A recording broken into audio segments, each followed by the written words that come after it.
Hello everyone, welcome to Can Studies. चलिए शुरू करते हैं आज के MCQ क्वेश्चंस। आज का पहला question, choose the incorrect statement among following.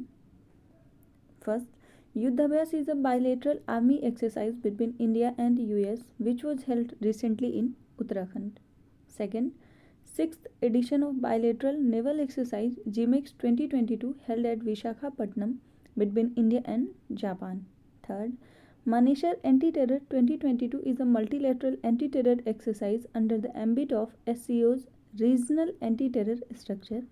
Last, India hosts 2022 edition of Malabar naval exercise consisting of India, Japan, Australia and US. इसमें आपसे इनकरेक्ट स्टेटमेंट पूछा गया है और आपका इनकरेक्ट स्टेटमेंट हो जाएगा ऑप्शन डी, क्योंकि इसको जापान होस्ट कर रहा है, इंडिया नहीं। इसके अलावा ये जो चारों ही देश हैं इन्हें क्वाड कंट्रीज़ भी कहा जाता है और हाल ही में जो क्वाड लीडर्स समिट हुआ है वो टोक्यो में हुआ है, जिसमें भारत का नेतृत्व प्रधानमंत्री मोदी जी ने किया है। ये जो क्वाड कंट्रीज़ का इनिशिएटिव है ये सबसे पहले 2007 में बाय लेट जापानी प्राइम मिनिस्टर शिंजो आबे के द्वारा शुरू किया गया। बाद में इसको 2017 में रीस्टैब्लिश किया गया।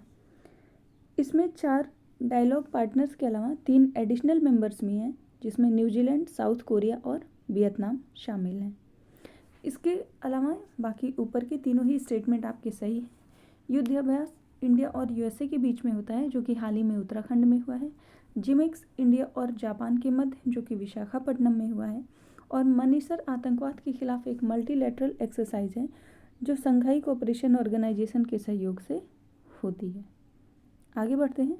आज का दूसरा question, consider the following statement regarding blue flag certification and choose the incorrect statement. आपका पहला स्टेटमेंट है, this programme is run by United Nations environment programme in association with IUCN।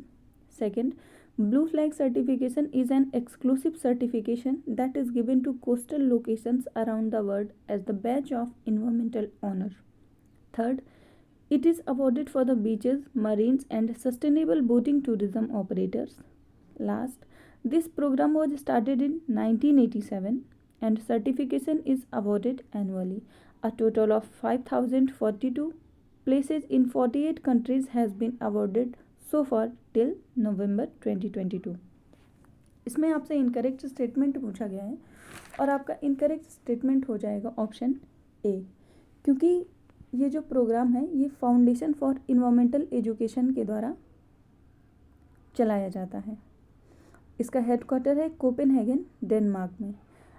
And the certification is given by international jury, जिसमें members होते हैं United Nation environmental programme, United Nations world tourism organisation and international union for conservation of nature. इसके साथ ही foundation for environmental education के members भी होते हैं। बाकी आपके तीनों ही स्टेटमेंट सही हैं। बढ़ते हैं आज के अगले क्वेश्चन पे। Choose the correct statement about Ambedkar circuit. आपका पहला स्टेटमेंट है, government had first proposed it in 2016 as Panchteerth. Second, it includes 5 places including India as well as abroad. Third, जो 5 प्लेसेस हैं उनमें जन्मभूमि आती है जो कि मध्य प्रदेश में है, शिक्षा भूमि जो कि लंदन में है, दीक्षा भूमि नागपुर, महापरिनिर्वाणा भूमि दिल्ली में और चैत्य भूमि मुंबई में। इसमें पूछा गया है कि तीनों ही स्टेटमेंट में से अंबेडकर सर्किट से संबंधित कौन से स्टेटमेंट सही हैं। इसमें आपके जो डी ऑप्शन है वो सही हो जाएंगे, क्योंकि आपके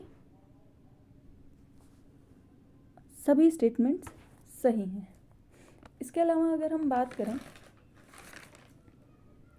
अंबेडकर सर्किट, तो आप लोगों ने देख लिया। अगर अंबेडकर जी के बारे में बात करें तो उन्हें फादर ऑफ इंडियन कॉन्स्टिट्यूशन भी कहा जाता है।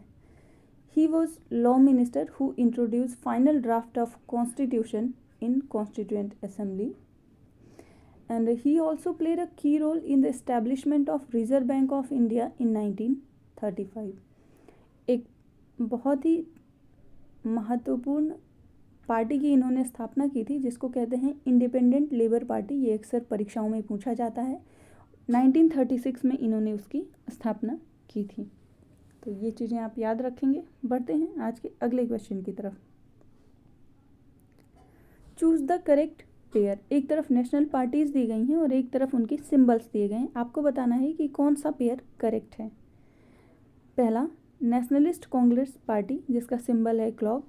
Second, all India Trinamool Congress, इसका सिंबल है flowers and grass. Third, National People's Party, इसका सिंबल बुक है। और बहुजन समाज पार्टी, इसका सिंबल है एलिफेंट। इसमें आपसे पूछा गया है कि कौन सा पेयर करेक्ट है। इसमें आपके सभी पेयर करेक्ट हैं। इसके साथ ही अगर बात करें कि नेशनल पार्टी का जो टैग है वो कौन देता है, तो वो इलेक्शन कमीशन देता है। अभी वर्तमान में 8 नेशनल पार्टीज़ हैं, पर हाल में अब आम आदमी पार्टी भारत की 9वीं राष्ट्रीय पार्टी का दर्जा अर्जित करेगी। अभी हाल के चुनाव में उसका प्रदर्शन ऐसा रहा है कि अब उसको राष्ट्रीय पार्टी का दर्जा दिया जा सकता है। किसी भी पार्टी को राष्ट्रीय दर्जा देने के 3 प्रावधान होते हैं कि किस आधार पे उन्हें हम राष्ट्रीय पार्टी का दर्जा देंगे। तो पहला तो ये है कि वो पार्टी यदि लोकसभा या विधानसभा के आम चुनाव में 4 या अधिक राज्यों में वैध मतों का 6% मत अगर वो अर्जित करती है, या फिर वो किसी राज्य या राज्यों से लोकसभा में 4 सीटें प्राप्त करती है। इसके अलावा यदि वो दल राष्ट्रीय दल की मान्यता प्राप्त करना है किसी दल को, तो वो लोकसभा में 2% स्थान जीतता है। और ये जो जीतता है 2% स्थान, वो 3 विभिन्न राज्यों से चुने गए हों। और तीसरा है कि कम से कम 4 राज्यों में वो राज्य स्तरीय दल के रूप में मान्यता प्राप्त पार्टी हो। तो ये 3 क्राइटेरिया हैं किसी भी पार्टी को नेशनल पार्टी का दर्जा मिलने के लिए। बढ़ते हैं आज के अगले क्वेश्चन की ओर। Choose the correct statement about AOSIS, जिसका फुल फॉर्म है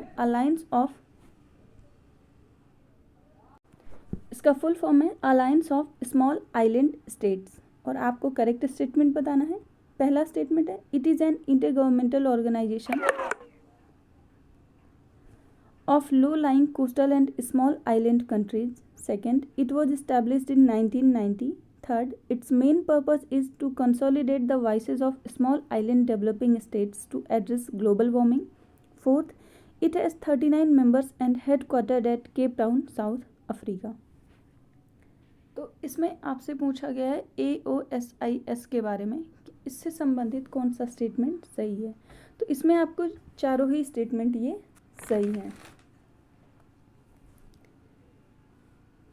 आगे बढ़ते हैं आज का अगला क्वेश्चन।